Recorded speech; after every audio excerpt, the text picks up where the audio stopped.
Holy Cross Hospital's Community Outreach Department is proud to be partnering with the International Swimming Hall of Fame and our tobacco-free partnership of Broward County to share the impacts of tobacco marketing with our community. Welcome to the International Swimming Hall of Fame and our exhibit, Smoke on the Water, how swimmers and swimming were used by the tobacco industry to promote smoking. Cigarettes kill nearly 6 million people worldwide every year.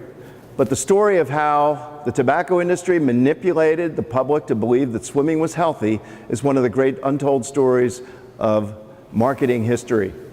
From as early as the 1860s, doctors and the health industry knew that tobacco was harmful for your health. And cigarettes, in fact, were called coffin nails.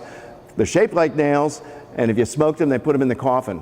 Now, men during the Civil War, mostly people smoked tobacco and chewing tobacco through pipes.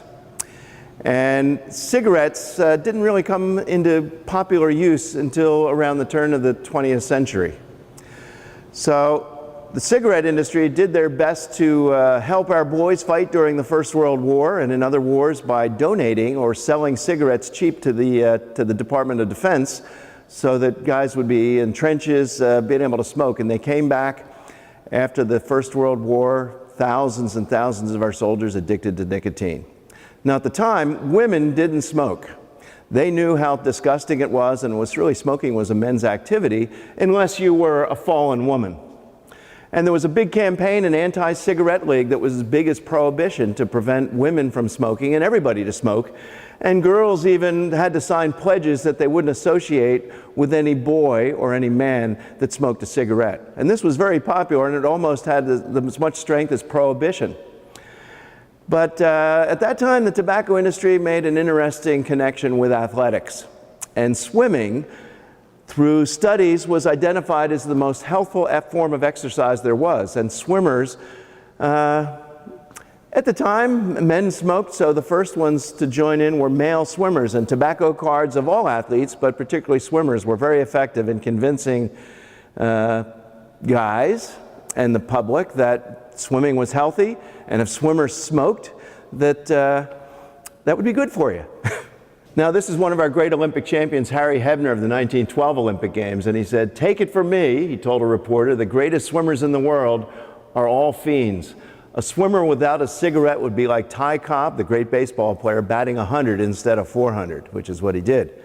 So the early ads that featured women were not as smokers, but as girls admiring the men that were smoking.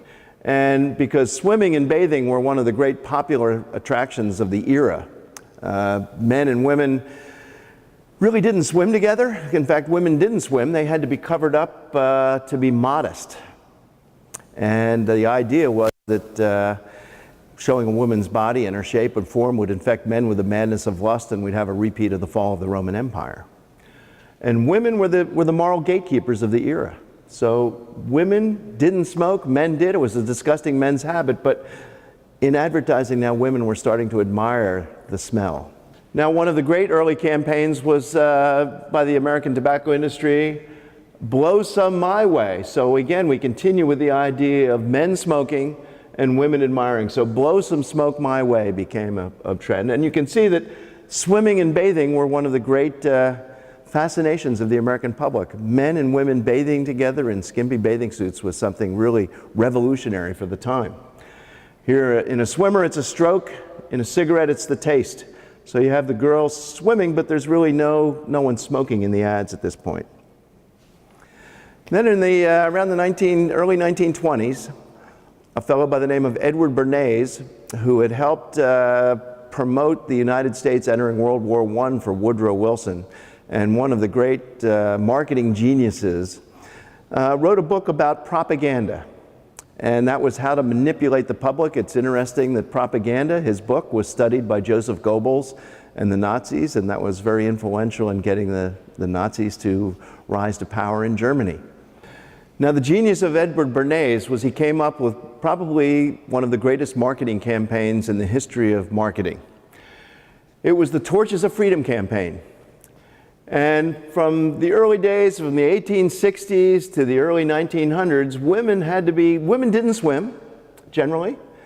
They had to wear these costumes that looked pretty much like Muslim burqas, that covered them up to protect men from being infected with the madness of lust. And as a result, they didn't swim, and thousands of women drowned across America and around the world in boating accidents because women couldn't learn to swim wearing these costumes. And in the 1910s, 1920s, that changed, and now women were wearing practical swimming costumes. And now what Bernays did was link the two together. The women, the freedom to wear a practical swimming costume was linked with now the freedom to smoke. So where once men enjoyed swimming and women couldn't because of the costumes that they did, now women could enjoy swimming and they could also enjoy smoking. And the cigarette was used as a torch of freedom. So just as an ancient prejudice against swimming and bathing had been removed, now they could smoke as well. And as women swimmers, our early swimmers from starting in 1920, the American Olympic women swimmers were renowned as the greatest athletes in the world. We dominated Olympic swimming for women. And women started appearing in every ads. This was an interesting one, reach for a Lucky instead of a sweet. So if you were a woman and you like sweets, you would look like this. If you swam and smoked a Lucky, you would look like this. For Lucky Strike, we have the first female athlete appearing in a cigarette ad, and it's Helen Wainwright, a great Olympic champion from 1920 and 24, and a man, Stubby Kruger.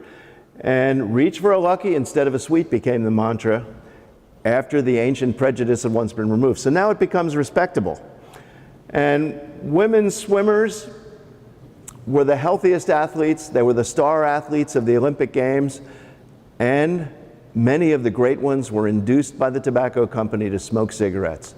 And smoking was something almost everybody did. In fact, after the Bernays ads, if you were not a woman, if you didn't smoke, you were almost an outcast. It was glamorous, that started pitching it in movies, but it was really the athletes, that it's healthy, it's good for your digestive system, it calms your nerves, it helps your wind, it doesn't hurt your wind. And of course we know that's all absolutely false. But the power of the celebrities, the power of the women swimmers. And over the next, between the 1920s and 1930s and into the 1940s, almost every Olympic woman athlete, swimmer, and diver appeared in cigarette ads that actually appeared as comic strips in the Sunday Funnies. And they would tell the story of the women swimmers. And they'd be here, who's world's champion diver, Dorothy Poynton, for digestion's sake, smoke a Camel. And of course we know that all this is true, but it should be telling all the kids that are watching this something about marketing, that just because a celebrity tells you something doesn't mean it's true. And just because a celebrity doesn't make you, it's not going to make you be a champion like the people that you're trying to emulate. Here an example of a few of the ads. This is Dorothy Poynton, world's champion high diver, two-time Olympic gold medalist in the 1932 and 1936 Olympic Games. I put great emphasis on good digestion. And where does she get the good digestion? From her camels. This one, Helene Madison, the great Olympic swimmer from 1932 Olympic Games. Another true camel story of healthy nerves. So Helene Madison, the girl who broke 19 Olympic and world records, recommends camels. She says, camels give me a refreshing lift in energy when I feel tired out, and they don't interfere with my nerves. And it tells her life story, and it concludes with feel played out, smoke a Camel. So here's one of the original ads of the Torches of Freedom campaign, that suntan is the fashion. So prior to women wearing practical swimming suits, women should have been out of the sun and not be able to get a suntan, so they were pale. But now in this era, women are going from wearing these kind of old puritanical costumes into these. Suntan is the fashion, and ancient prejudice has been removed. So not only can you wear a practical swim costume and learn to swim, but you can also get a suntan and look healthy, and you can smoke cigarettes. And the toasting did it. So they came up with a new idea that toasting the tobacco made the difference for good digestion and didn't irritate your throat. And here's one, Corky Gillinson, queen of the Olympic high dive. It's the T-zone that makes the difference. That's taste and throat. So of course now tobacco doesn't irritate your throat because we now toast it. And of course Corky Gillinson And several of these women swimmers that appear in these ads ended up later in life dying of lung cancer. So while it might have looked good, they got a few extra bucks in their pocket for doing these advertisements, and they were glamorous, and they were part of a national trend created by Edward Bernays and the campaign to allow women the freedom to smoke. They paid for it with their lives. I think what I find fascinating about the exhibit is how the same messaging carries on to tobacco advertising even to today. You can even look at electronic cigarette advertising and realize that they do the same exact things. They make it seem more appealing, they make it seem safer, they make it seem empowering, and that really impacts kids of this generation as much as this type of advertising did for that generation 100 years ago.